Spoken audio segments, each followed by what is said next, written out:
Today we are having two interviews of two authors uh, from India and very different books. So I don't want to waste time. I would like to introduce Marilyn Dyer, who is going to present a book called The Spell of the Flying Foxes, which was written by her mother, Sylvia Dyer. And it is autobiographical, but it's a very beautiful story. I mean, I started reading it, and I could see from the style and everything. It's a very lovely little foray into our past. And I don't want to waste more time, so I'd like to hand over to Marilyn, who has a presentation. Carry on, Marilyn. Thanks very much, Runa. And thanks for the lovely, kind words. I just wish my mom could have been here this evening. But as I was saying to some of you, she'll be 97 next month with very advanced dementia and bedridden. So sadly, I wish she could have been here, as I said, to share some of her stories. But thank you for having me. And I'd like to get started. About the author.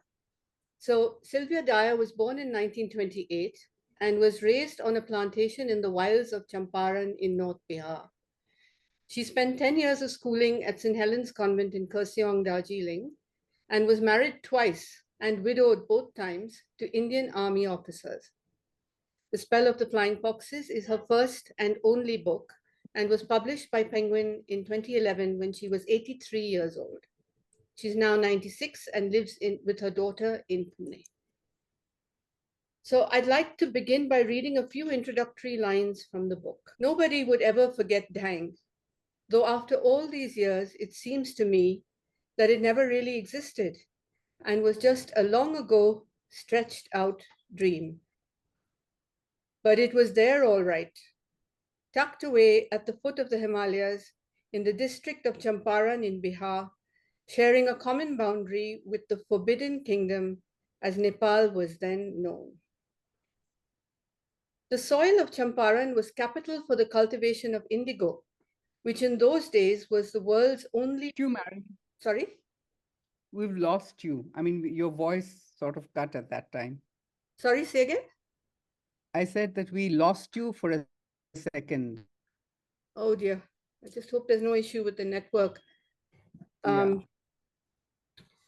Okay. I'll get started again.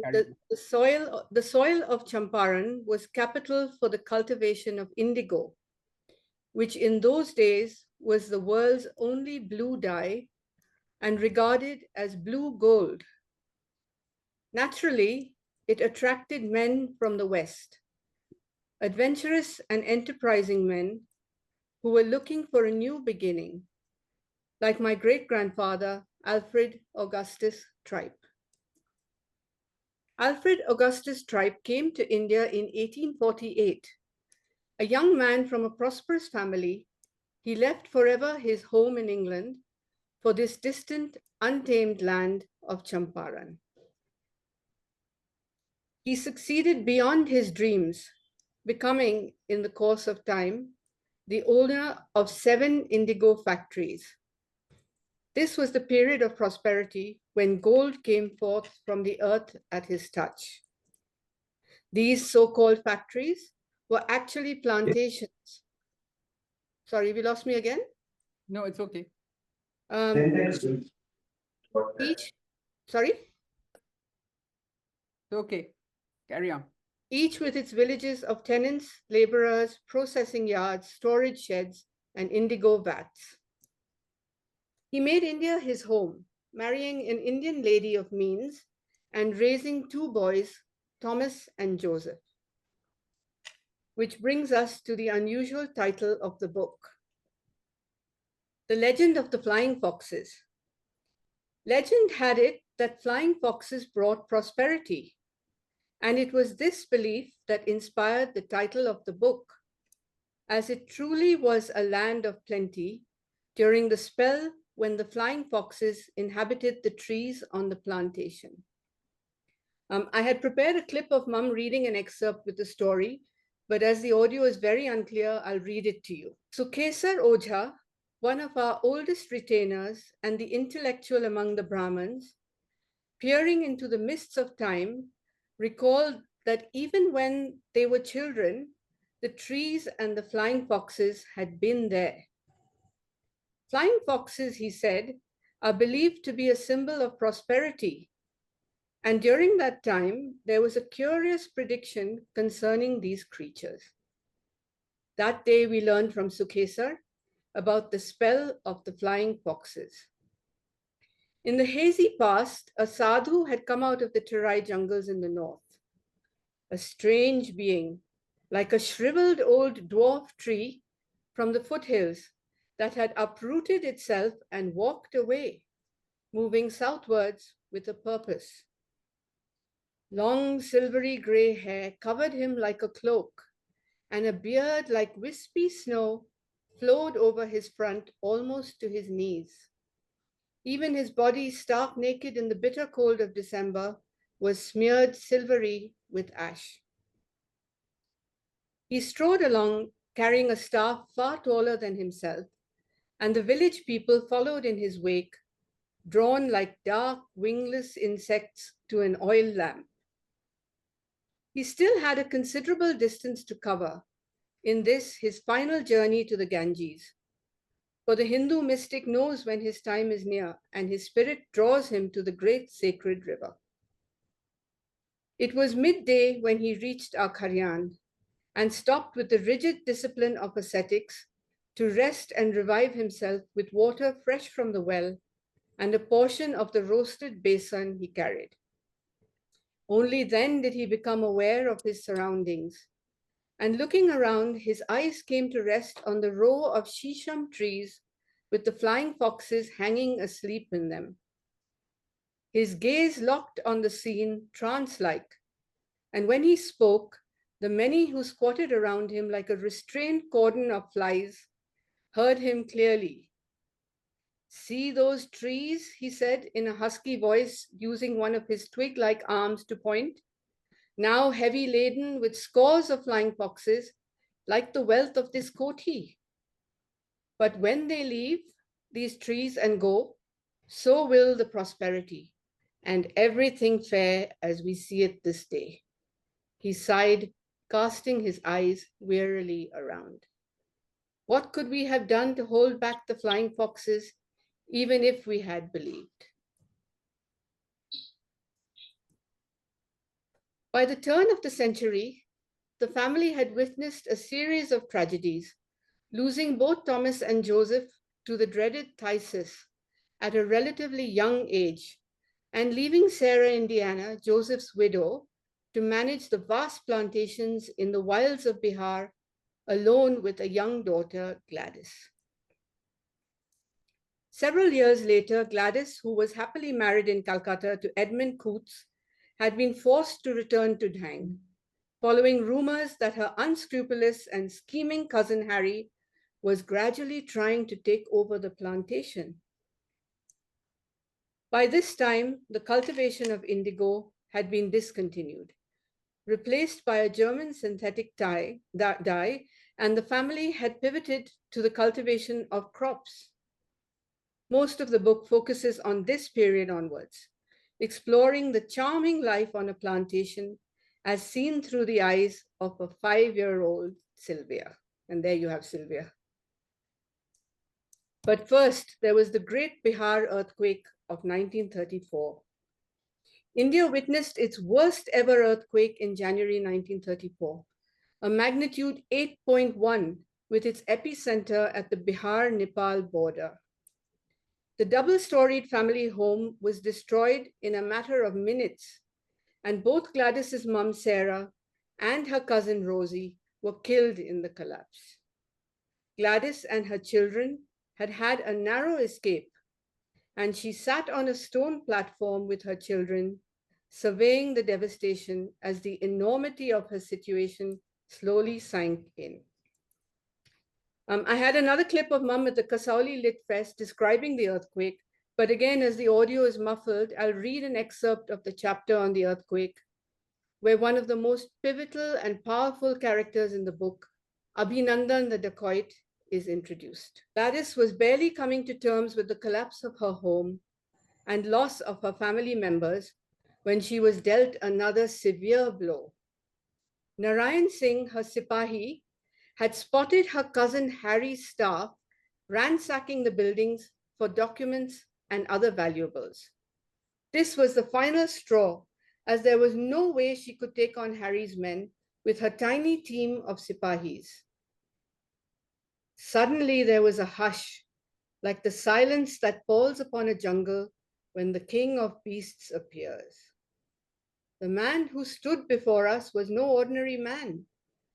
A span taller than all who surrounded him, he had the stamp of nobility, his head held proudly high, with a lean, strong face skillfully chiseled. A man who was, by birth, a Brahman, but by an ironic twist of fate, a formidable dacoit. I come to speak with Miss Baba, he said in a deep, velvety voice. She looked up in surprise as he raised his right hand to his forehead in the traditional greeting. Miss Baba, he said, bowing slightly and looking directly into her eyes. I know that to you I am a stranger, but you have heard of me, perhaps? Perhaps? Who had not heard of Abhinandan Jha? Then, turning back to mother with an expression strangely gentle, he said, It is the truth, Miss Baba, but yet I am a man and I have a heart. For years I have known of bad happenings in this koti. There are secrets that everybody knows, but few dare to speak of. And I will say this here before all who have ears. I know of Hari Sahib's greed for wealth. So now, in this hour of disaster, with you totally helpless, what else could we expect from him but a well-practiced tactic to ruin you completely for his own gain? And he will succeed easily with these clowns who stand by doing nothing. Miss Baba, trust me, only this one time to act as your servant, and upon my life, we will see who takes anything that belongs to you. He stood waiting for her answer, watching her with those deep, penetrating eyes. While she was thinking, Oh dear God, what's this? I prayed to you in my dire need, and you have sent me, for my deliverance, the devil? But wasn't she losing it all anyway? She had to do something and quick. So she said to this apparition standing before us, I will trust you, but promise me one thing. There will be no bloodshed. For she saw by now that he was accompanied by several men. He smiled a slow, grim smile. Such is not my style, Miss Baba, but it shall be as you say. And he was gone, plunging into the scene of action with a fierce delight, for this sort of thing was his favorite sport. Our unseasoned young Sipahis followed, transformed by his leadership into ruthless warriors. The air rang with the cries of close-quarter battle and the crashes of hanging beams and rafters as these last remnants of the house came sliding down among them. Harry's Sipahis, taken completely by surprise, scattered like leaves in a sudden storm. Those fleeing with arms full of spoil swiftly unburdened themselves when struck by a clout from behind. It was the turn of the tide. Presently, he was standing before us, ragged and sprinkled with crumbled masonry. A ripped sleeve hung limply down his arm, while spreading patches of crimson were wiped impatiently on his vest front, so his blood would not soil the precious documents he carried. Mother could not believe her eyes. Saved! Not only the documents, but the family jewels that escaped the dacoity of 1905, and now spared by Abhinandan, the dacoit of current times, were restored to her. Miss Baba, he said, breaking into a smile that softened his features. You didn't really believe I'd do it. I will not forget this day, she answered him. You owed me nothing, and yet you risked your life to recover all this for me. Okay, that wraps up the synopsis and excerpts from the book. But there's plenty more to enjoy with heroic bandits, scheming uncles, and licentious cousins. Plenty of quirky local culture and customs, from shikars to spirits and farmyard adventures. And of course, the historical angles as this story spans important chapters in Indian history: indigo in Champaran, the Bihar earthquake of 1934, the impact of Indian independence, and Zamindari abolition on the Britons who stayed on. Thank you. Thank you, Marilyn. That was very nice. And as I said, I've got a flavor of the book. It's a very readable book and very appealing, I think. It's something which we can all relate to. Thank you very So much. I throw it open to the audience. Who would like to speak first? Please unmute yourselves. Yeah, May I I do? was wondering. In fact, I would like to have a little more about some incidents down there, because what happened. This is near Pancharan as such. Champaran. Correct, Pancharan. Champaran. Champaran, and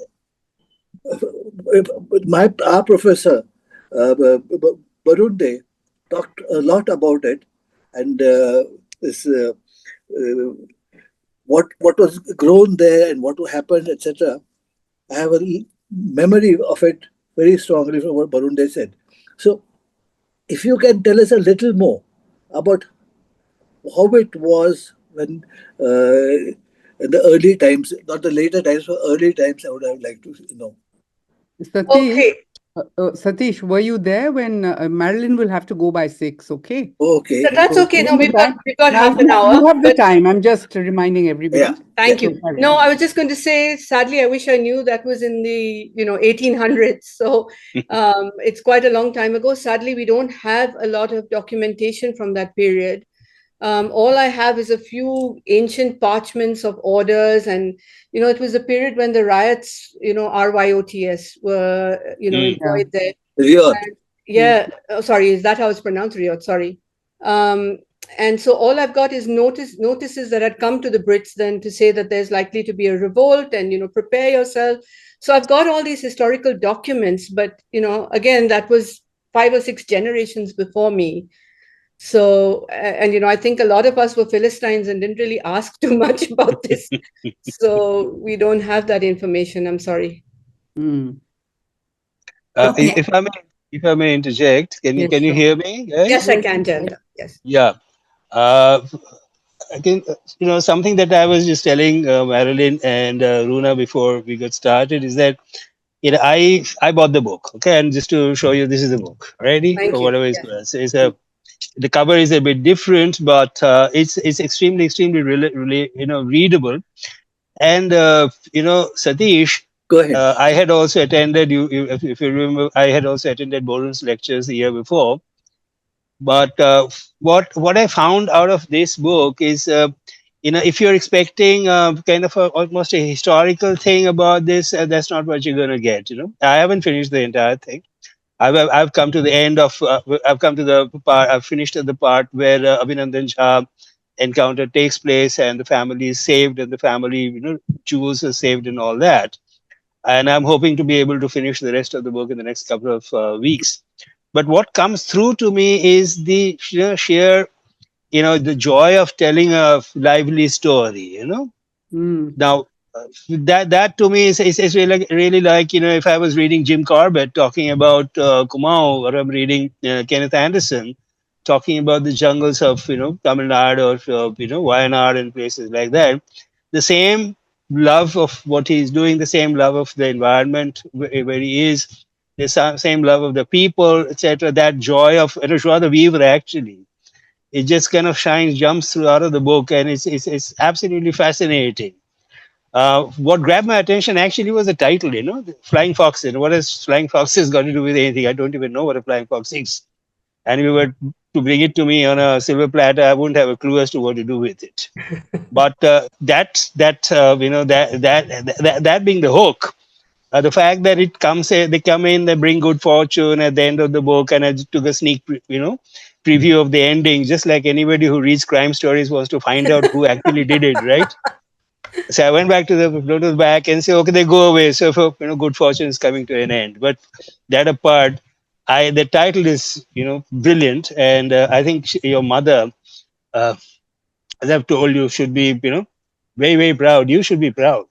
I am hugely proud. Thank you for those lovely words. I just, as I said, I wish she could have been here to share with you because she was quite a storyteller. Mm-hmm. So thank you.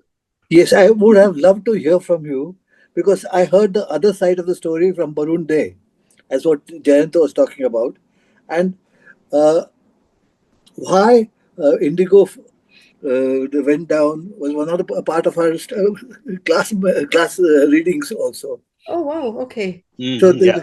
No, The invention of the German dye. indigo, Yeah. cultivation of indigo was a big thing in Bengal. I mean, Correct. from all the Bengali novelists, you get the yes, exploitation and yes, everything else, Yes. Yes. and how yes, they were forced Absolutely. to cultivate it at yes. the cost of crops, That's Yeah. right. and their food, etc., etc. It's a different issue altogether. Incidentally, I must mention, flying foxes are actually not foxes; Yeah, they're bats. yep. Yeah. I know. Enormous, they're mega bats. Technically not because flying foxes are mammals.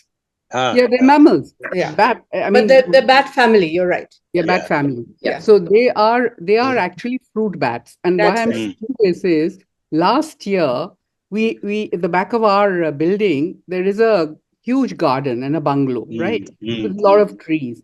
And last year we had at least about 10 of them coming to the trees and hanging upside down because there Yes, was some kind of a plant with red fruit and they would come. yes. So Very whole correct. of the monsoon, we had them here and we used to watch them. And my brother was so fascinated, he took endless photographs. And it was actually great fun to watch them. No, Oh, that's a I good also was sign. You about better start planning your investments then.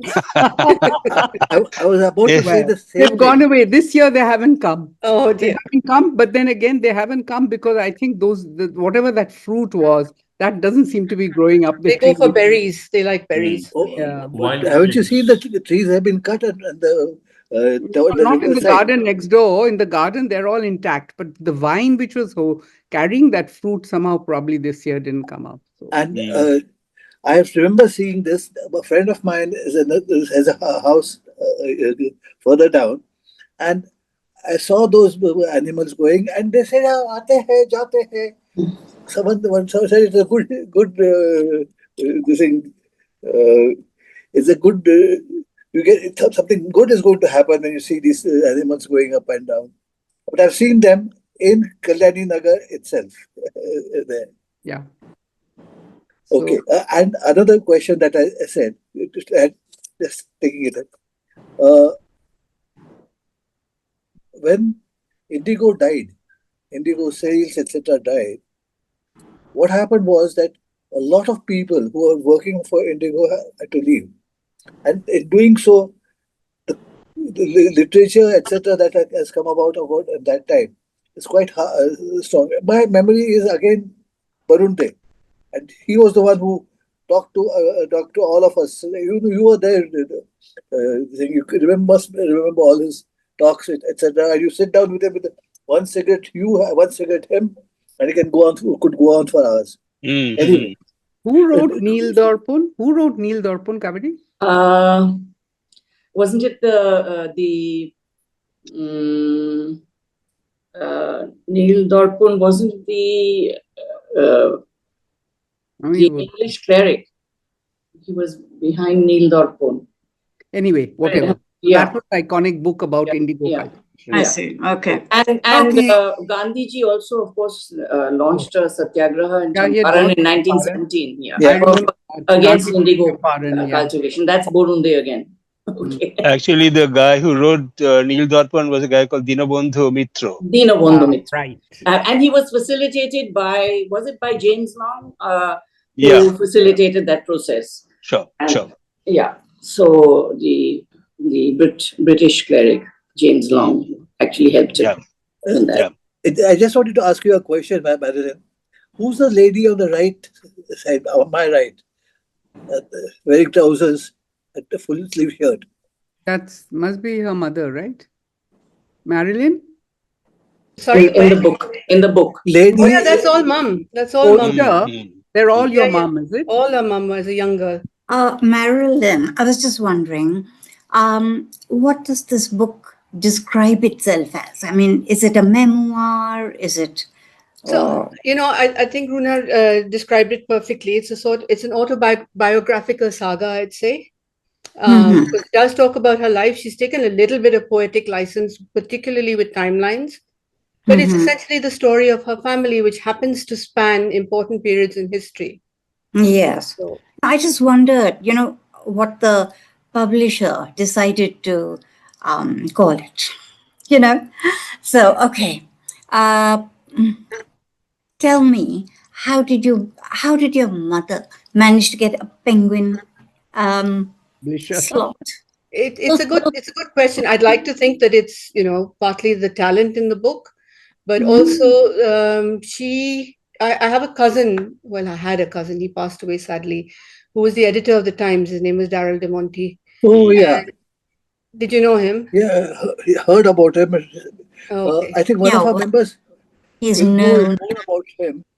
Okay. Come today. So he was my first cousin, and Mom mentioned to him because I think for Mom, if I'm honest, was writing it for about 30 years off and on, while juggling household responsibilities. But she said she had such a strong urge to put this down on paper, and she was always a master storyteller. Every time we had parties, she'd be telling her stories, and people would be mesmerized. And then Darrell, I think, said to her, "Look, Auntie, why don't you write a book?" So she started this thing. And then as it started to take shape, she began to look for publishers. And, I was overseas and I couldn't help her a lot, but she was so determined. And by then she'd hit her 80s. And then finally, she wrote to, we jointly wrote to many publishers. And then Darrell put her in touch with David Davida. Yeah. Oh, yeah. And then David was the one who, tilted the scales and got her published. In fact, People of that generation lived through such interesting times. Gosh, yes. And they really, I'm grateful that Mom documented it because so much of that is just lost to the annals of history. Correct, So, correct. Now, when I was reading it, I had the book for a short time and I read a few chapters, but it comes across as so authentic, so real, Thank you. That's its charm, I feel. Yes. And she hasn't tried to sensationalize anything. No. She just states, this is what happened. Yeah. And the reader kind of gets alarmed at the enormity of what we're reading. But not that she tries to portray it that way, which I just loved, It's a very calm recording of what had happened. Right, that's right. Yeah. I think for her, her childhood was such a huge part of her life that just, re-experiencing it through her writing was so important to her. Now, by the way, you mentioned that she was married twice. Yeah.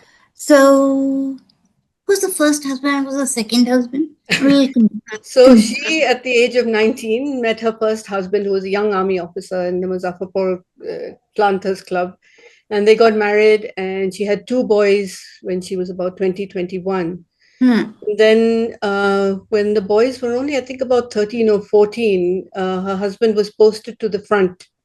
And he came to visit her, and then he was going back, and on the train contracted a really high fever and died very suddenly, leaving her with these 2 little boys. What was his name? Pereira. Okay. Yeah. So the story that we are reading in the book is basically the second husband and, all that. None of the husbands are in the book because she's a little girl in the book, right? She's only 5 years old. So all that came much later. Yeah. Oh, well, right. Again, with poetic license, because it takes you up to independence when she was probably about 18. But she's fudged that a little bit.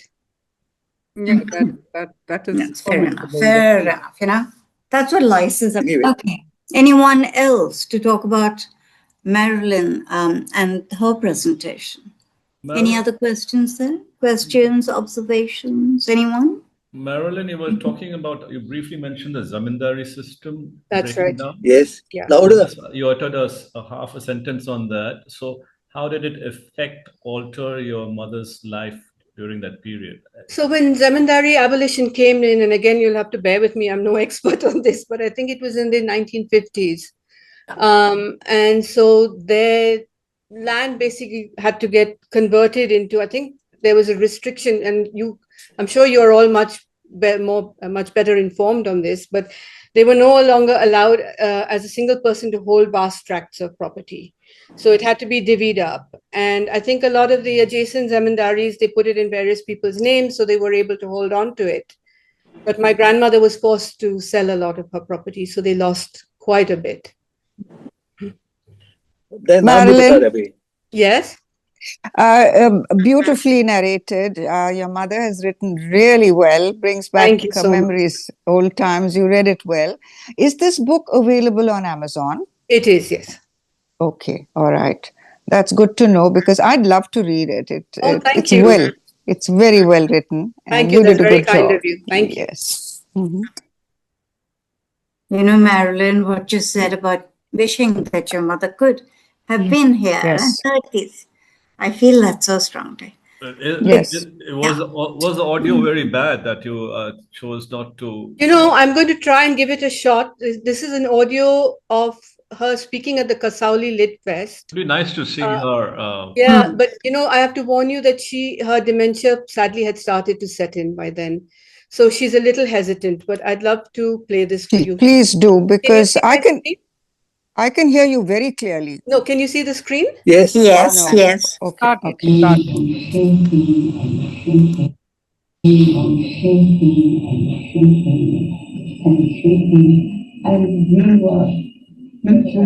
were terrified and we were crying and things like that, and we were all pushing each other, pulling each other, and then I can't tell you, it was such an experience that I feel that I have never felt so terrible.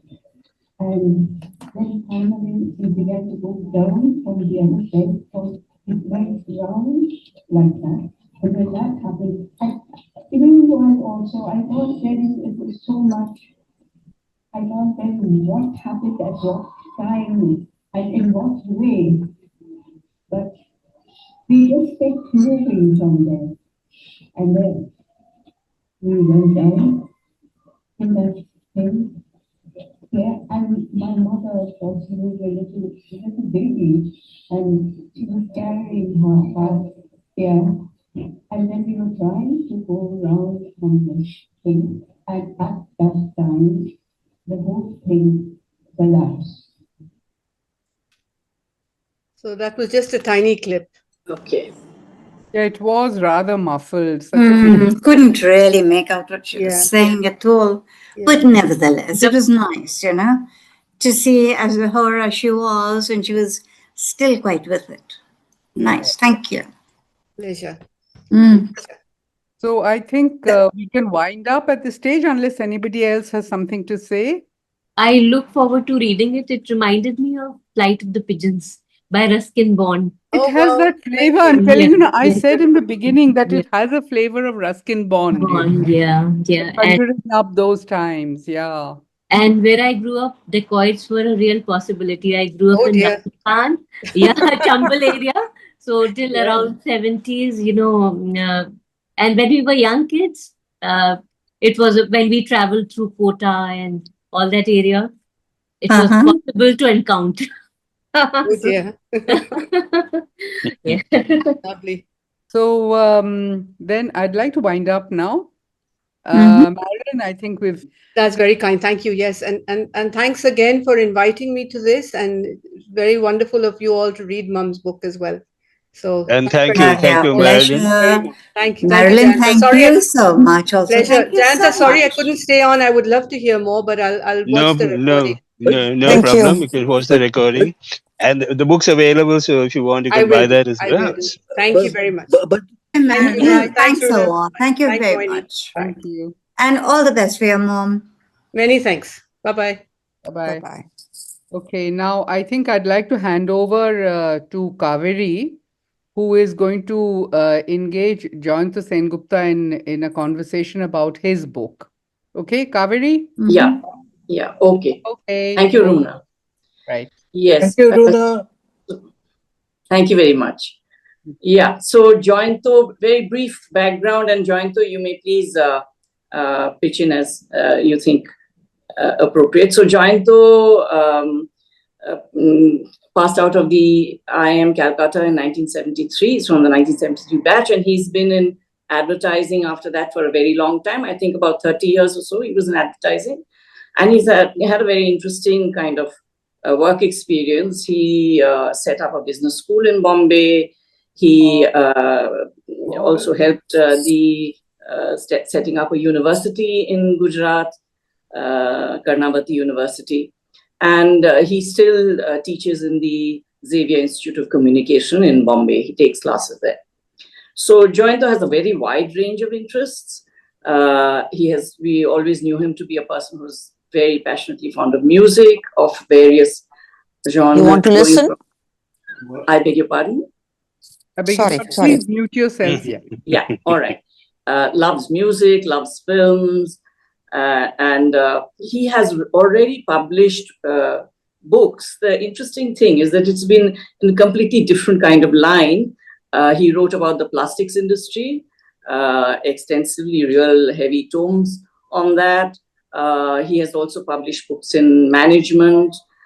He has translated two Bengali, much loved Bengali books into English. So, but this is absolutely his first foray into writing fiction.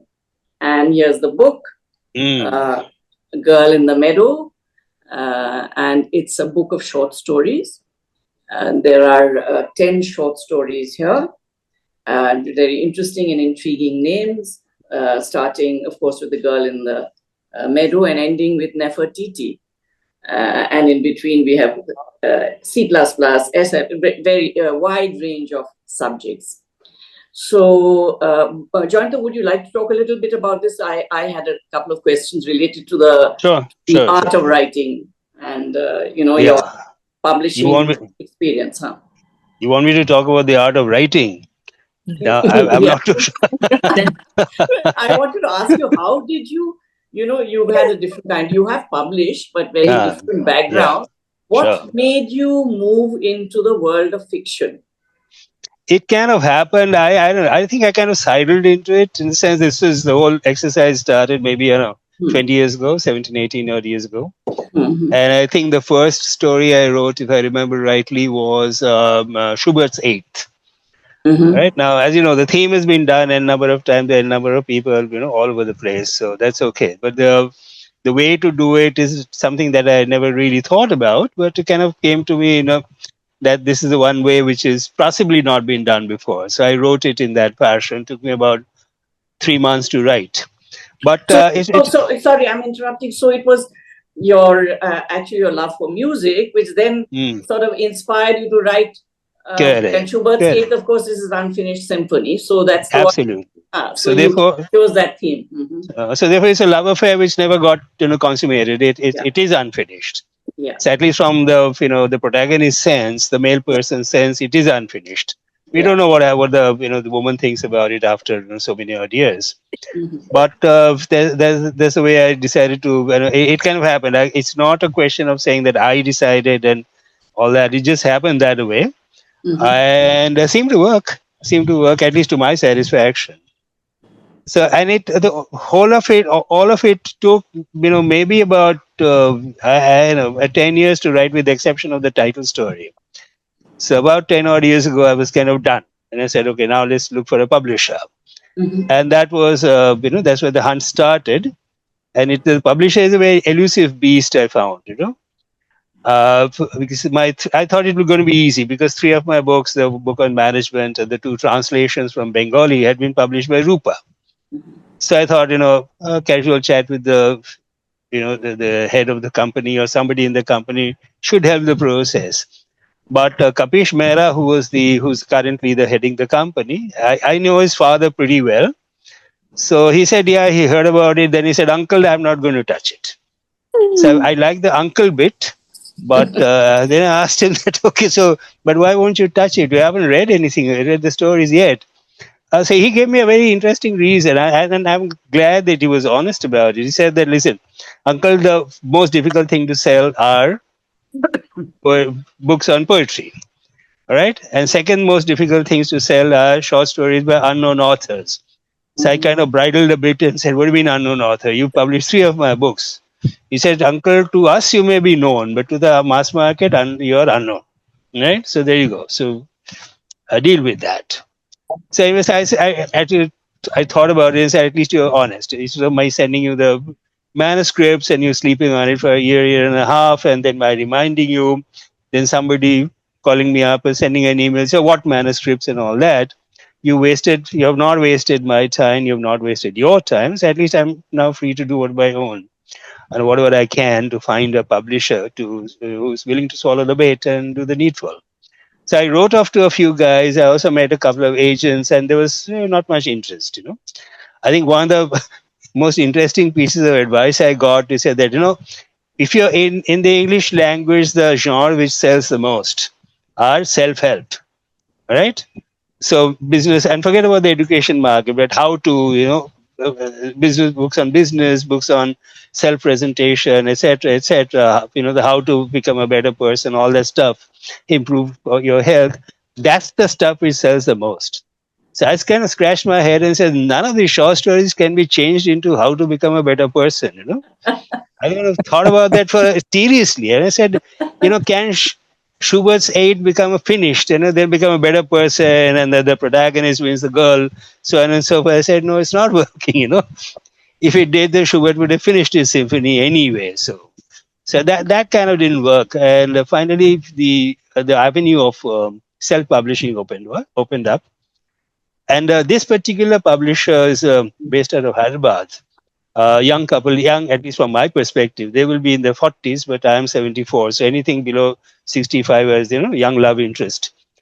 So these two young people, they were recommended by a very good friend of mine, Rinke Bhattacharya, Basu Bhattacharya's relict. So she also had a book published with him, and they were very, very enthusiastic. They read the stuff. Because they were young, maybe that's the reason they were enthusiastic. But at least I thought they were being honest in terms of the way they reacted, and they said they liked the stories and all of that. And I'd seen some of the productions before, and I thought they really took a lot of care about publishing the book. Now, their role, obviously, as private publishers, is limited, not the kind of distribution muscle that a Rupa can bring or a Penguin can bring. So I was not even expecting that. So at least I was saved the trouble of having to send it to 20 different publishers and keeping silent. So at least this one, kind of monkey off my back. It's going to hit the market, whether it dies in the process or, survives a little bit and maybe the long tail takes over. I don't know. But at least it's out there. So that is a big relief. And they took a lot of pain and they took a lot of care. And they even did a launch in Hyderabad, which I'd never thought is going to happen. And so that was nice. And as I said, to me, the big thing was that, it's finally off my back. It took me a long time to compile all of this together. And some of the reviews have been very nice, very kind. Some people, actually, one lady, compared my writing to Ruskin Bond, which, pleased me no end. And if I ever meet her at any point in time, at least I'll stand her a drink if she does drink alcohol. But it's maybe she's a bit excessive on the praise, but it's nice to know. They don't know, somebody thinks that I'm kind of in the distant Ruskin Bond kind of a range. So that was nice.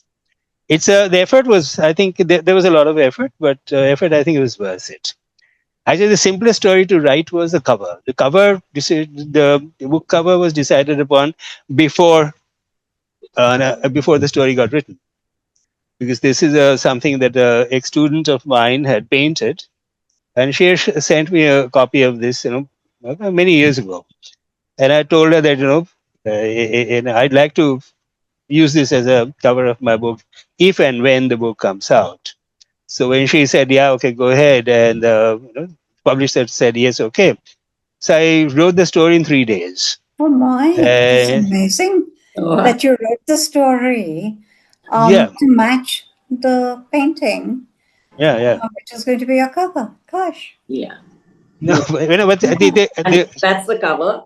Can't see too much of it. Yeah. So yeah, because I was going to ask you, how did you decide on the cover design? All right, huh? So, Okay, so have you seen this ah, merchandise? yeah. Put it on your T-shirt. Oh, Okay, I Yeah. see. okay. So Huh, By the the, way, huh. did yeah, these publishers do anything at all about distribution? Did actually, they? private publishers don't. You know what happens is the normal distribution trade, which takes it to the stores, Yeah. Crossword and places like that.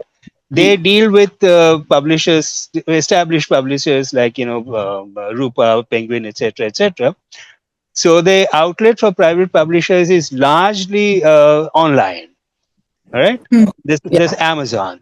Yeah. But in this Yes. case, I think my publisher has done, I think, a very, very nice deal with Amazon. First of all, it's available in Amazon India, USA, Canada, UK, Germany, Spain, and Australia.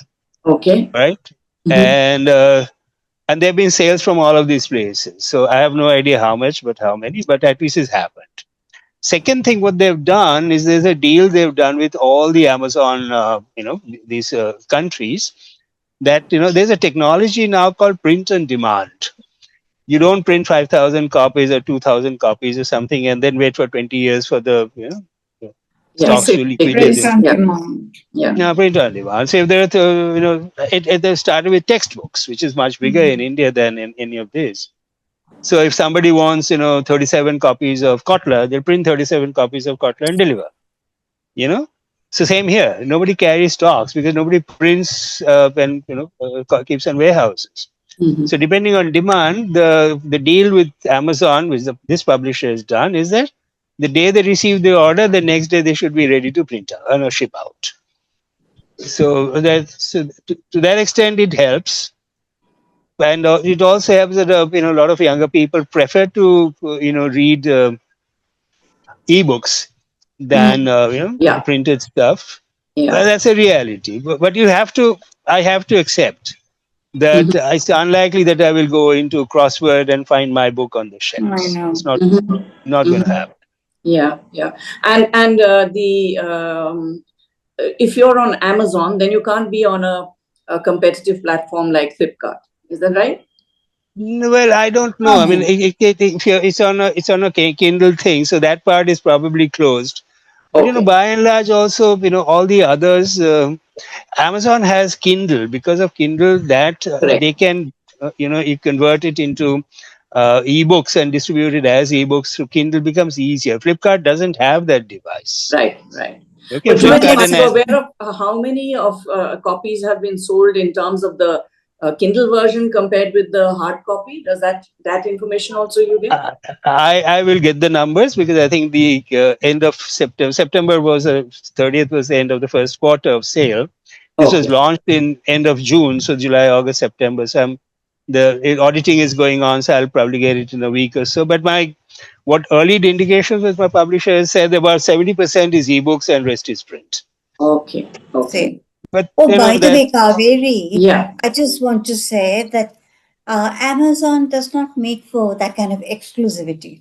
So Satish's book, for example, Yeah. is available on both Amazon and And Flipkart. Flipkart. Okay. It So it's up depends to on your publisher, whom they who they want to distribute through. Yeah. No, they can do it through multiple. Yeah. One question that I have is, did you have to use a literary agent's part? no, I did not. I had met two literary agents, and both were pretty discouraging. I think one person said that that both of them said that the biggest genre is actually self-help. Yes. And there I was wondering, how do I convert Shubha's 8th into a self-help book? And the other person said that the as it exists, it will not work because the other big genre which was selling at that point in time, mythological fantasy, written as novels, like this. Meluha series. I would like a question here. I mean, we've gone into a lot of technicalities on publishing, but since I haven't read your book or come across it as yet, I'd like to have a very, very brief outline of, I mean, what are the themes you're touching on in the stories? Okay. Okay, I'll start with, may not, I don't know whether we have the time to cover all 10, but I'll kind of give you a Yeah, brief. generally a flavor. Yeah. Yeah, the first one, which is Girl in the Meadow. This is essentially about a man who sees a picture in a art store or in Shimla, all right, on a rainy afternoon in winter. And there's one picture, which is what you see on the cover of the book. That picture is something that he seems it strikes a bell in his mind. He has seen that or something like that before. And what strikes his, the memory is not the picture per se, but the color of the girl's hair. In this, for example, if you note, there's a little girl over here. Let me take it Now up. I have to There's a see it little too girl. close, huh? Mm. Okay, can you see that there's a little girl over here, Yeah. holding the balloon, and the balloon's just, she's released it, it's going up in the air. There's something about that color which strikes his, it rings a bell in his mind, and he asks the shopkeeper about the painting and the painter and so on. And the shopkeeper says that there was a lady who used to come and teach in a school nearby, and came with a daughter, and then she painted this and that kind of stuff. Yes. Hi, Sushital, Hi. Sheila, hi. Sorry, I Hi, interrupted. Sorry. no problem. Most welcome. Okay, so that's the in a passing comment, the shopkeeper said that the color of the hair his daughter had said is supposed to be something called a Titian red. Yeah. Now, this Titian red is something that struck this guy's mind because he had seen one picture of one girl, very tiny girl, who had Titian red hair. And his memory went back to a chance encounter in Europe many years ago, where he had met this lady, and there was a brief, affair, and out of that, a baby was born, who we never got to see ever again. Right. So that's essentially the story. The girl in the meadow remains a girl in the meadow, and a memory that happens maybe 20 years ago, and it doesn't have a resolution. And a good friend of Kaveri's had commented on the fact that it does not have a resolution. Devashish Gupta, he said, but if Chekhov, if you have mentioned if you say that there is a gun on the mantelpiece, then the gun must be shot at the end of the story. Yeah, that's true. But in life, not everything gets resolved that nicely. So, okay, that's one. That's the first one. But that This was is, then, okay? yeah. Those are the norms then. Now, after modernism, no, I think no self respecting writer would really give you neat conclusions. Yeah. Correct. And Correct. Just yeah, not but done but anymore. Yeah. but it's not that, Mohini. The thing is that even in life now, Yeah. young people, right? Young people, somebody, boy and girl, very friendly with each other. One fine morning, the girl ghosts the boy. You know what ghosting is, right? Yeah. Yeah. Yeah. All right. So just goes the boy. The boy does not know why. He can't even go up to the girl and ask her why. What have I done wrong? That's it. He's ghosted. Yeah. There's no resolution. That's reality. Yes, Correct. very true. Yeah. Very The true. Yeah. impermanence in They're relationship. called Very Harold much. Pinter. Mhm. Pinter was asked by, Mm. he became a very successful playwright after Yeah. being a fairly successful actor. And Mm. he says there was his time on stage when he realized how space can be used. All right. Mm. And he's Mm. written these plays, and Mm. some of them are quite vague. Don't know who the heck the people are. The Mm. cast, initially, like Mm. Shakespeare would say, Mm. uh, Mm. Othello, Mm. commander of Mm. no explanation given, nothing. So what about it? Why'd you do this? And somebody said also that in a Pinter play, you know Mm. only Mm. as much at the end as you know at the beginning, which is Sure. nothing. Of You course. know, Of in, course. Yeah, of so course. You can search for the castle all your life, but never reach there. well, That's exactly. And yeah. that's fine. That's fine. But No, it's that. Jayanta, it's wonderful that you sort of pursued, as you call it, this monkey on your back, and the stories you wrote over a period of, you're saying, almost 20 years. Is that right? The first one was 30 years ago. Yeah. Okay, and then No, but And this kind of came in bits and pieces. C++ was a interesting one, which is that C++ is a programming language. If you don't, Pami will tell you all about it. All right. No, I do. Now No, she'll that's tell you what. for me. Huh? Yeah, I She'll know. tell for me. Don't worry. I know. So this was written at really the idea was that here's a young boy out of Narendrapur or somewhere Jadavpur in Kolkata, not really the main city. He gets a job in TCS and as a code writer, a software thing, and he will get sent off to some place in the US. And he's a young guy, so what does he do? How does he meet girls? He never was very successful in doing so when he was in Kolkata. And so the aftermath of all of that is the story of C++. Have you read that? Yeah, I've gone through all your stories. Oh, wonderful. And you cover so many different themes. That's the amazing thing. Very interesting. It was not, I don't think it was by design. If I look back, it was not by design. It just kind of happened that way. In a sense, if I were to be truthful, I think the stories kind of wrote themselves. I just happened to be the medium through which, somebody had to sit down at the keyboard and bang, bang, bang, bang, bang. Otherwise, the stories wouldn't get over. That's really the way it happened. I didn't sit down and write these the way so Woodhouse, for example, had said that he did, create scenarios, stick up posters on the wall and move them around to see what works. But I didn't do that. Okay. It was very difficult. And Jayanta, did you ever miss the, the advice in inverted commas of an editor? Because this is self-edited, I suppose, all your stories. Yeah. No, I didn't even approach one because I think, first of all, I didn't see the need to, I'll tell you the reason why, because these are short stories. In a short story, there's only one single story arc, right? So there's a beginning and there's a middle and there's an end, which may or may not be an end, but at least there's an end. And beyond that, you can't take it any further. In a novel, for example, you may have 20 characters, right? Even more. I mean, if you were a Vikram said, I think it was the Suitable boy. Yeah. He has got some cast of 2,000 or some such number, but large number.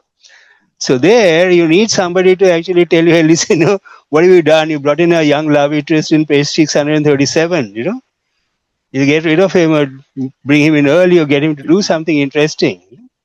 So since my attempt was not that, I didn't see the need for it. And then secondly, when I checked around, I said I was this, I don't think I could afford it anyway. So forget it. Yeah.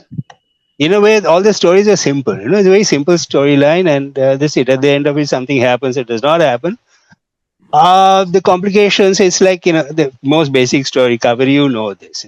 Most basic story in life is something called a love story, right? It's got 3 phases. The first phase is boy meets girl. Second phase is boy loses girl, and the third phase is boy gets girl back. All right, that's it. Now, between the first and the second phase, nothing happens until it goes to describe about why the boy loses girl. But if the second phase is taken out, boy meets girl, boy marries girl, there's no story. Nobody's interested. There's nothing over there to interest anybody. The story starts with why did the boy lose the girl, and then how did the boy get the girl back. That's the story. But the beginning and the end is done. So it's really the trick. There has to be some conflict. There has to be a problem. Yes, absolutely. Yeah. And all story.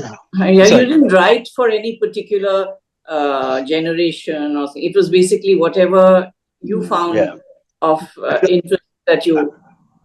Yeah, but I did write for a very specific marketing person, right? So if that's what I was asking. Who was your TG? No, but I didn't do it. I didn't have any sense of demographics in this, but I had a very clear sense of interest. The person, he or she, had to be somebody who was literate, right? He or literate, he or she must have had some exposure to literature, because my language, I know it's influenced a lot by Bond, it's influenced a lot by Woodhouse, influenced a lot by Bertrand Russell, in terms of I try to write as simply as I can, but you must have some degree of knowledge of good writing. Yeah. And I might I probably will be boasting by saying that I write well, but that's what I believe. Good, bad, indifferent, I don't know, but that's what I believe. So there must be some degree of appreciation of that. And second, more importantly, that person must have some degree of appreciation of music.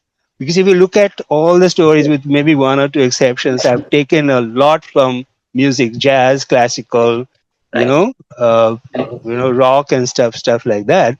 So if somebody does not know, say, let's say my favorite things and John Coltrane, you're going to miss that reference completely. And why have I said John Coltrane's Yeah. version of my favorite thing and not the namby-pamby stuff that was dished out in Sound of Music? If you don't know that, you missed it. And I think I can point out one writer who I think inspired me to do that, and I think it's worked, and that is Murakami.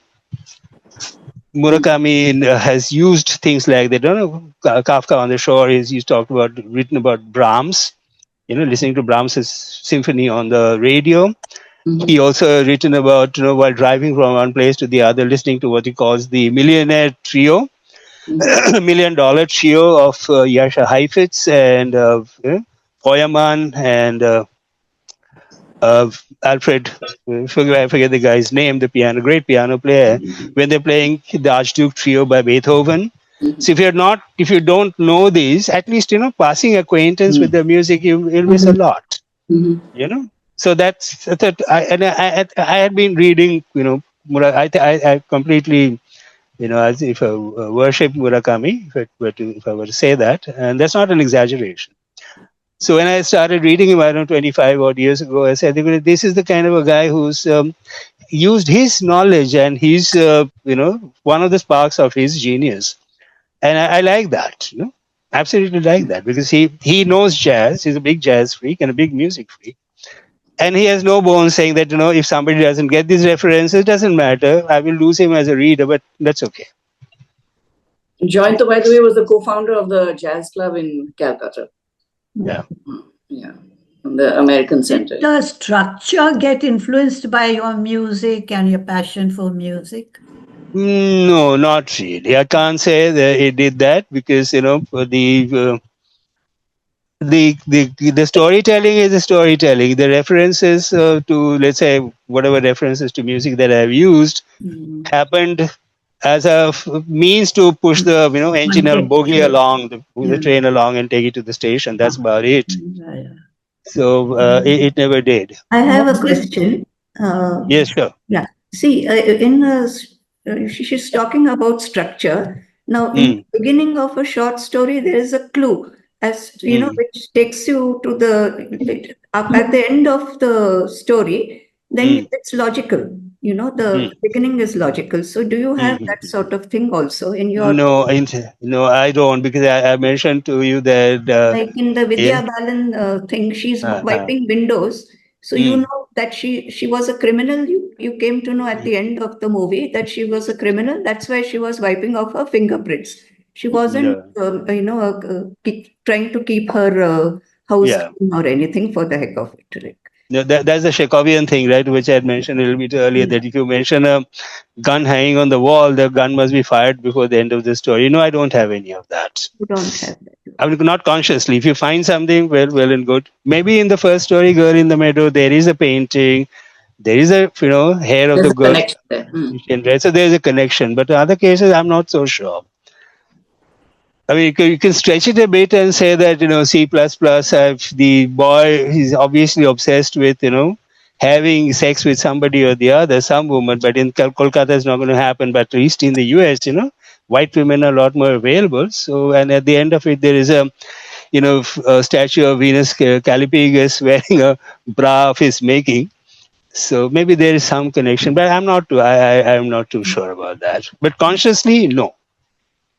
Was there an element of autobiography in some of these stories? Oh, every single story has actually happened to me. No.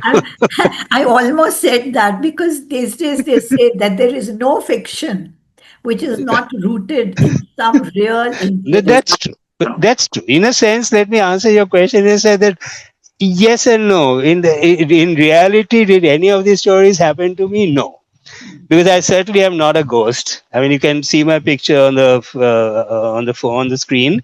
So I certainly am not a 300-year ghost, and I'm not about to scare any of you, and not you, Kaveri, for sure. Pummy will bite my head off if I ever succeeded doing that. So that's not true. But yeah, there are stories on which other things have come into play. I mean, things that have happened to perhaps other people have come into play. Broken romances and unsuccessful romances are dime a dozen. It's happened all the time, all through history, and so if that's a one inspiration, yeah, of course it is. But there are two stories, for example, which in a sense are autobiographical because it happened to people that I know. That the two gunny bags about this person being shipped from Karachi to Bombay in the boat just before the partition happened and Pakistan won independence. Now, that actually happened to somebody I know of. All right. And so to that extent is a real story. And I took that person's permission to say, if I want to write it in this fashion, are you okay? And the gentleman is 100 years or more than 100 years old. So, but he was happy that, at least that part of his story is being documented, even if it's in a fictional form. And the other story, which has been rooted to in reality, is a reality that has happened to many families in Bengal and many families in the Punjab. The story is called New Life, about this girl who comes in and never, the partition happens, never gets to meet her family ever again. That happened to lots of Bengali families and lots of Punjabi families during partition. So it's not a unique story. I've just put a kind of happy ending because she met the love of her life and married and so on and so forth and had a baby and all that. But it's not unique. Hundreds of thousands of people, but not to me. Can I come in? I observe people hell of a lot. I talk to a person, watch him, watch his actions, what he says, and easy to observe. Just observe people, and I tell you, you get a story on that. Yeah, absolutely. I'm so glad you mentioned this, Satish. I mean, takes me back to an incident, I don't know, maybe 40 years ago, maybe more. This involves a gentleman whom we all know called Mr. Om Puri. Now, this was in the 70s when he was, he was trying to persuade a young lady in Kolkata to marry him. It ultimately succeeded, but that's not part of the story. He used to stay as a paying guest in I think one of those ABCD streets off Marine Drive, and I used to go down from Bombay to Kolkata from time to time, and I'd met him somewhere and figured out we became pretty close to each other in that sense. So my job was to take love letters from him and give it to the girl in Kolkata, and take love letters from her and give it back to him. So which was fine. I mean, I enjoyed it. And I mean, Om in any case at that time was not yet become a star, but lovely guy. And I met him at Ismat Chughta's house one night. And Ismat Chughta is a great Urdu writer. And she used to tolerate my presence because I was a friend with her daughter and her son. So she didn't have a clue to what I was doing or saying. But anyway, so that was it. And one day I remember when I walked into her house, there was a fight going on. Somebody was screaming at somebody, and Isma's daughter, Seema was in tears. So when I opened the door, I froze. Much later, when I was told, okay, come, sit there quietly, don't say a word, let Seema get through a tantrum, etc., etc. I noticed Om was there. So on the way home, and I was dropping Om and then carrying on from there. So I dropped off home, and Om said, when you froze, I studied you. I said, what do you mean you studied me? He said, I'm going to use that someday in one of my characters. A person comes into a completely unexpected scene and he does not know what the hell's going on, So your actions or inaction and the way you froze, the look on your face, everything, that I'm going to, use someday. Maybe you did, I don't know. But it's really, it's observe other people and, the gesture then kind of falls into place. Like, I know this place, this is where it fits. And that's exactly that. I observe people all the time, Mm. and they may not see me themselves again in my story that I may have written Yeah, out, yeah. but Sure. it is definitely there. I have taken him from here and put Mm. him there, or taken her from here and put her there, etc. Mm, Uh, mm, mm, it works much better because how many? Well, you have a mind that is looking around you. The mm, mm, wider it mm. gets, the more interesting it becomes. Sure, Yeah. sure. And an Sure. author's mind must have a lot of, you both have a commonality in that, I guess. Now Author's mind has a different I've been perspective. observing Kaveri very closely. Hmm. Watch out for So that now place. Kaveri is feeling like a rat lab, under the. Some of the stories, Hmm. and that's why I invited Jayanta at all. Hmm. So yeah. And it's been a very interesting insight from Jayanta on, how he came about Yeah, the writing these craft. stories and, getting Yeah. them published. Mm, Hmm. Yeah. That is, that is always such an interesting part of the conversation, isn't it? Mm-hmm. And I thought that today we have two of these very different authors, one going the Correct. paid route, one going the private publication route. Mm-hmm. And it would be interesting to hear from them. which is like, having a unpublished, if you've written a book, then you'd like to give birth to it as soon as you can. Absolutely. And if it dies around with the publishers, server somewhere for Right. 15 years, then it's going to be stillborn. I mean, Right. it's might as well give birth to it in some form or the other, so you see the baby, Yeah. Yeah. see the baby, and Jayanta, you said, I wanted to put it out there. yeah, That's it, isn't it? That's it. And There- what more can There's you some do? closure and all the effort that you put in, all the yeah, time that you spent. Yeah, absolutely. All that has to come to fruition. correct. Now, the sad thing about self-publishing is that there's no distribution, True. and it's only on Amazon. Oh, how are people? Well, that's just a different thing, I guess. Actually, Because- I understand a lot of money is spent by the big publishers to launch your book, to promote your book. Yeah. And they get all the write-ups in the papers, the right papers, and Right. lots of flashes, So I I found really that believe in you. between my 10th and 11th book, I found a sea change, believe me. Mhm. People wanted so much money. They Mm. wanted to edit my work. They wanted to then go through it, charge me per word. And then at the end of it, they wanted to assess me. And finally, they will find it fit enough to be taken to a publisher. Wow. Although they liked it, they sat on it, they worked on it, but I said finally, no. I have never published commercially. I had some of those publishers calling me up and asking me, you give us your manuscript, we'll distribute it, and you will get this much royalty. I was really not convinced. I said, I want a publisher who understands my work, who values it, promotes it his way, the rest my friends will do. That's so it's what stand you take. I was convinced I don't want to sell my last book. Yeah, what you said, you're absolutely right.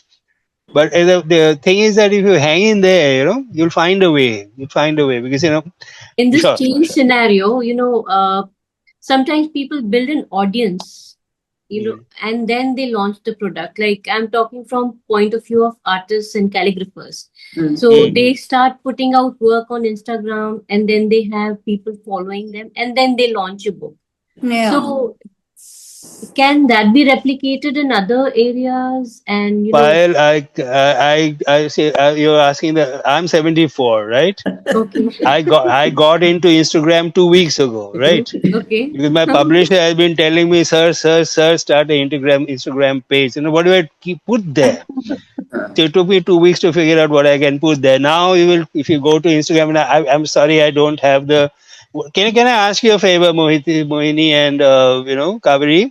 I'm going to send you a 2-pager which has got my Instagram ID Okay, Okay. and some of my reviews. So a PDF will you circulate it to people. But I'll tell you the reason why I'm saying this. If you go to my Instagram page, you'll find that I've got all kinds of things. Pictures of me reading the book at the publisher at the launch in Hyderabad, video clips, etc., which I have carefully edited myself. Nobody, no third party involved. Stuff like that. And I'm going to put my reviews shortly over there. But I can do that only post facto. I can't do that before.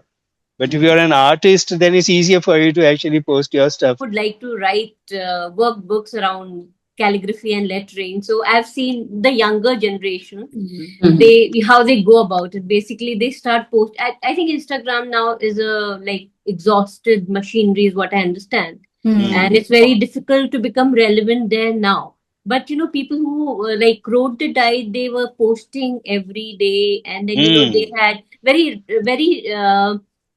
above average but not exclusive work, but consistent, and then they build a following because everybody is a hobbyist who's following them, and whatever content they get they really consume it. So by the end of this, they had these followings, they had people, companies reaching out to them to endorse their art supplies and stuff like that. So they built that little self-sufficient, self-propelling model that took off big time. So and then they launched, came out and wrote books, and all of those were then published on Amazon and maybe electronically as well, and they went on to make good money. So I was just thinking that I don't know how Instagram is going to entertain people now. No.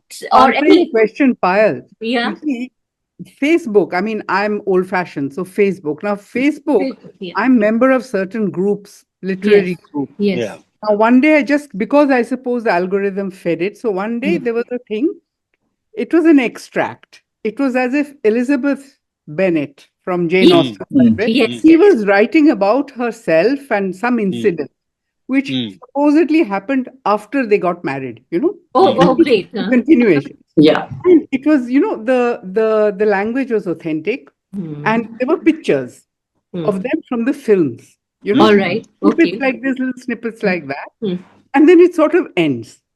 So I was curious because I'm a big Jane Austen fan, of course. So I was curious, I followed it. The author is one lady called J.B. Grantham, but she's writing a book called Becoming Mrs. Darcy. Oh, wonderful. Okay. And what she has done is she gives little experts like that, and you can sort of follow a thread. Kuch hai story mein. There is some story which is happening. Lydia, that runaway bride, she comes in. 16-year-old. And she gives experts very, very tantalizingly. So you wonder what the hell is happening. And then she said, she had a lot of followers. So she said, this, and therefore the channel is that. Channel is Elizabeth Darcy, by the way. Oh, wonderful. So then it was very tantalizing. And then we heard, sometimes as an author, she gives a note. Now, it so appeared that she had written a book. She had written the first volume of Becoming Mrs. Darcy, and she was self-publishing on Amazon. I went and bought the damn thing. Yeah. Sure. So Payal, you can try that. I'm told, and I don't. This is not authentic information, but I said I'm 74. But I'm told by kids who are in the 30s that apparently the kids are moving away from Insta and they're going into Reddit. Reddit. Reddit, yes. Yeah. And TikTok Reddit has been around for a long time. Yeah. I thought it was TikTok. See, kids abandoned Facebook the moment they saw their parents. And now they're fed up that Instagram is full of the oldies. I had a question. I'm scared. I had a question. Sure. Who's that? Asura, is that you? Yeah. I had a question. Someone like Sure. Arundhati Roy, when she published her first book, she found great success. How did she do it? How does she do it? Very old. Yeah. When Annie gave to, was that the book when Annie gave to? That was The God of Small God of Things Small was so Things. successful. Oh, that was years ago. So that was the standard but now- formula. You generally but need a now- sponsor. Now Yeah. she's written Mother Mary Comes to Me. Hmm. She's That making a too. world tour. I guess it involves a lot of money, but for some Sure. reason she has no problem publishing, right? Now, I'm sure there are lots Because of her people who first have. book was a Controversial, Booker no? Prize winner. She's That's why. exceptionally talented. You'll have to. Ah, She's Yeah, but she's yeah. also controversial. So, And you know, from a marketing point of view, Even she's better. right. Yes. You know, that Bandit Queen controversy, if you remember when Shekhar Kapoor was nominated for Bandit Queen Oscar, and then Arundhati Roy came out and she said that, it's an invasion of privacy of Poolan Devi. Actually, she made a point that, that book was invasive of, that movie was invasive of privacy of Arundhati Roy. And she made a lot of noise about it. Okay. So later on, when I read more, dug up more, they created a controversy so that Oscar would notice the movie even more. And then, if the Yeah. book is getting, movie is getting panned in the country that it originates from, it becomes all the more relevant to them. And Oh, yeah. so that it was all staged is what it was later on, not said so obviously, but it was implied that So, the There's noise an old, that there's an No, old I concept get in it. the. yeah. Yeah, I get it. But Yes. her first publication, I know it's old stuff, but is it that she's made a name and that's why she has no problem publishing her books? Because I've read mostly all her books. Yeah. I And So the first book, I think she had a very good agent. I think the agent was the one. Yeah. Yeah. I think she was So published by that, HarperCollins, wasn't she? Yeah, HarperCollins. But Okay. it was So- an agent who managed to get the manuscript. She had tours all over India.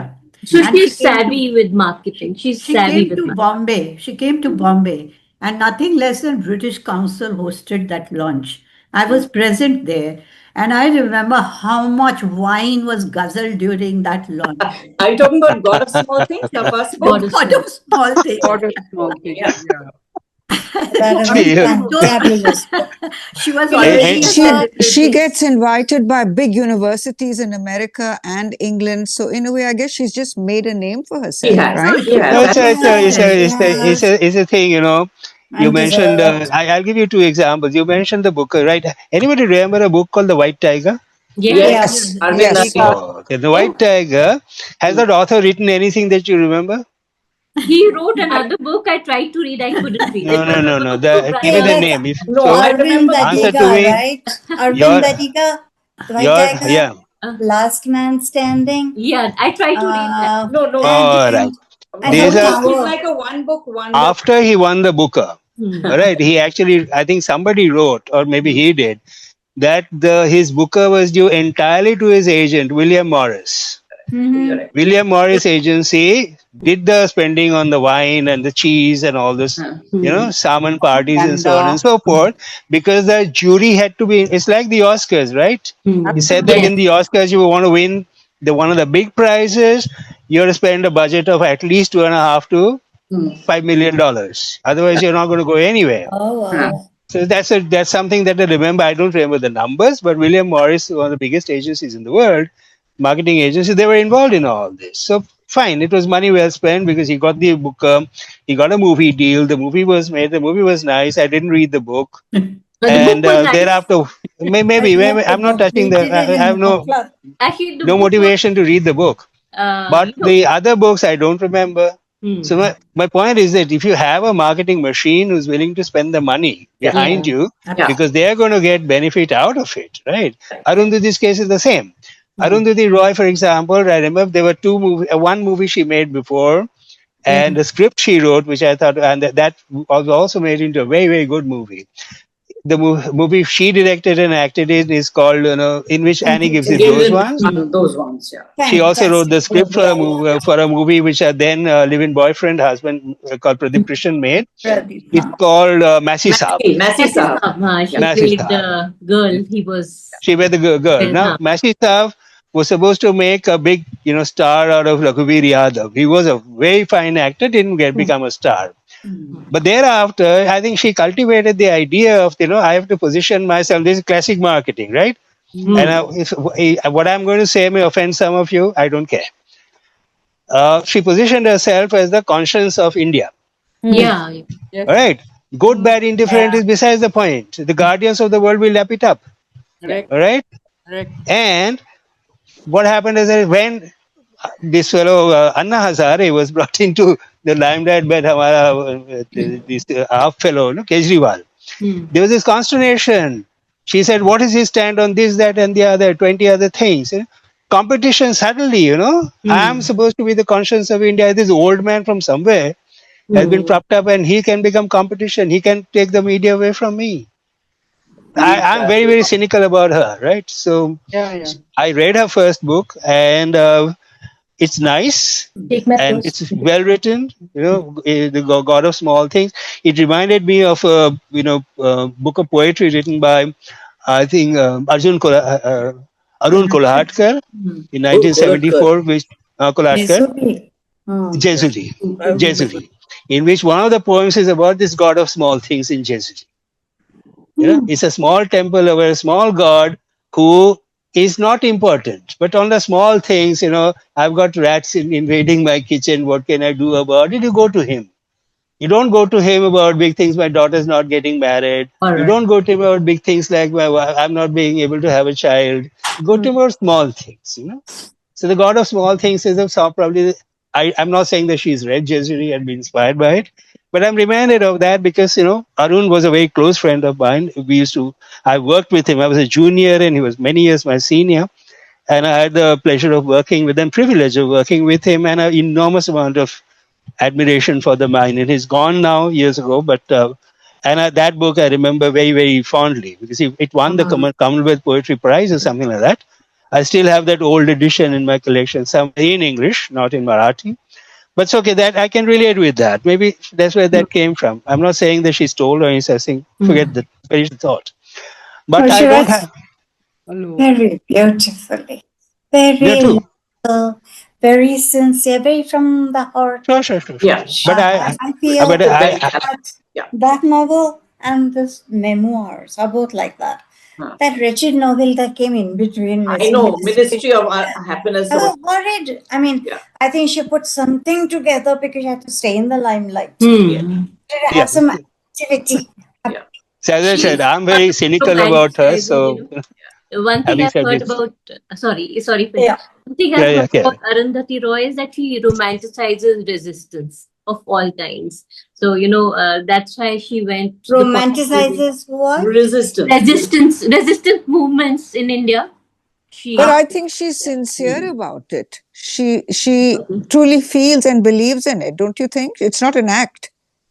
She is absolutely. She's got activism in her bones, and you Yes. can see when you know her upbringing. Yes. Yes. She's very aggressive. And when we're talking But about how come she managed to publish that first book? That's what I but was see, asking. the thing at is, the at she's the I do talented, think savvy. that but she's such an incredibly excellent writer. Yes, Yeah, Yes, she I is. find that For too. that, very she talented. was She's given She that writes exceptional. beautifully, payment, beautifully. Yeah. huge payment as an advance. She had a Mm. very good agent. I She's a remember reading. very good writer. She is. Yeah. Yeah. Have Mm. you read the new book of hers about I'm reading tomorrow? it. I have it too. I have to start. We're both reading. I'm on page 144 or something. Wonderful. I've seen all her interviews there. I'm liking it. I'm liking it.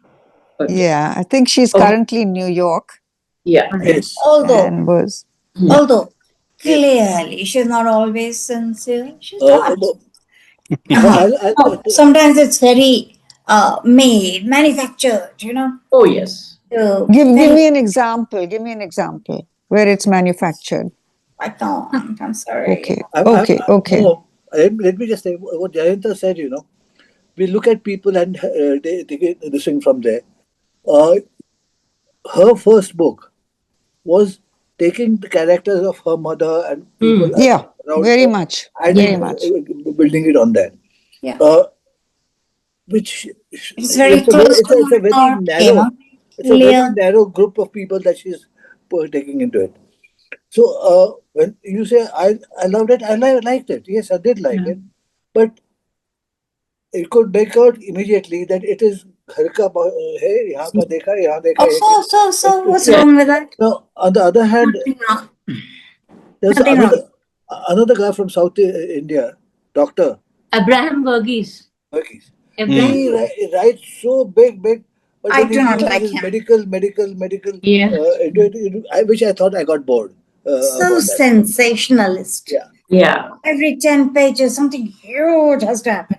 See, my idea of a good book, I'm very much a Hemingway man. I'm very much, I like the way it is, he writes. I like that building up a whole story properly, seeing what is happening. In fact, sometimes the end is there, and then you fill it up like that. I found doing this something very, very pleasant, enjoyable. I'm wanting to see this, but goes there, it goes like this, etc., and it becomes much, much better. That's how I look at it. Okay, more. Bye. Thank you, Thanks. Jayanto. Thank you, And there's everyone. many more Thank you, books. Thank Kaveri. you all. Yes, and I will drink